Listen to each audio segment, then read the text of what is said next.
Welcome to the next video in my series about core training using a Swiss ball. Today we're going to do supine hip extension with a knee flexion. This is a great hamstring exercise, especially for those who have a tendency to have an anterior pelvic tilt due to a hamstring that doesn't pull down on the back of the hips enough. Now, of course, the lower cross in that situation may also lend to having really tight hip flexors and weak lower abdominals.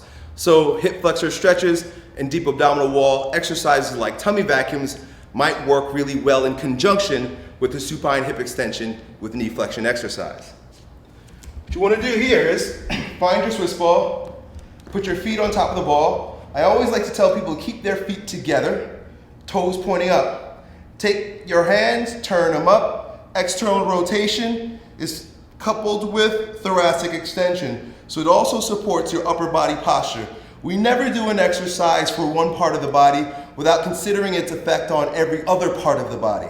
We want to consider the body an integrated whole. So just because it's a lower body exercise doesn't mean I want to neglect my upper body and do weird shit up here. Boom, I want to have nice, strong posture from this position, making a significant effort to squeeze the glutes, getting the hips up high. From this position, keeping the hips high, we're going to pull the ball underneath.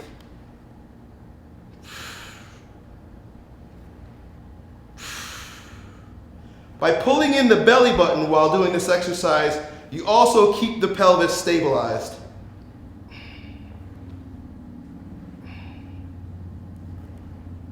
Make sure my toes are straight.